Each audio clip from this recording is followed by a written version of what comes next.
when the girl was taking a bath. Her grandmother kept pushing on the door. She had no choice but to get up and open the door for her. But the embarrassment didn't stop there. At night, Grandma would hold her tightly when she slept. Even when she went to the toilet in the middle of the night, Grandma would go with her. Even when she ate, she would feed her. Such close contact made the girl feel very uncomfortable. But she didn't stop her grandmother. She knew she was afraid she'd disappear again. 12 years ago, Lucy's father died and her mother remarried. He was left with his grandmother in the countryside. That day, Grandma took Lucy to the market. But just by turning her head, Lucy suddenly disappeared. Grandma panicked and searched the marketplace, but there was no sign of Lucy. For 12 years, Grandma never gave up looking for Lucy. She put up posters all over the city. She even spent all her savings on adverts on milk cartons. But there's still no sign of Lucy. Someone offered to buy her house for double the price, but Grandma kicked them out without saying a word. She was afraid Lucy would come back one day and not be able to find her home. Then came the good news that Lucy, who'd been missing for 12 years, had been found. When she heard the news, she ran to the police station. She learned that Lucy was abducted by her mother to live with her stepfather. But soon after,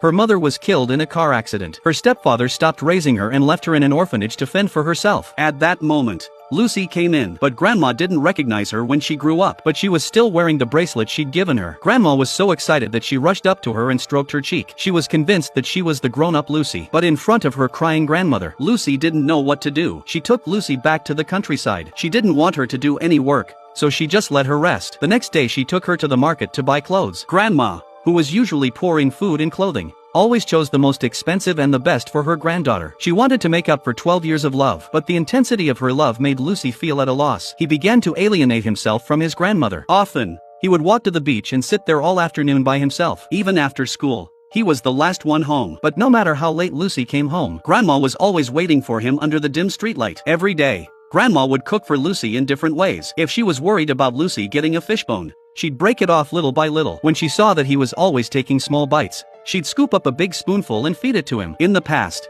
she wouldn't sell the old house. Now she's in a hurry to sell it for Lucy's future. In addition to providing for Lucy's needs, Grandma even sends her teacher a bunch of gifts for Lucy's studies. She just hoped that the teacher would pay more attention to her granddaughter. Lucy's eyes turned red when she learnt about it. From being uncomfortable at first to being touched, he began to learn to adapt to his grandmother's love. Every day, he sat with his grandma where she could see him with a hairpin she bought him.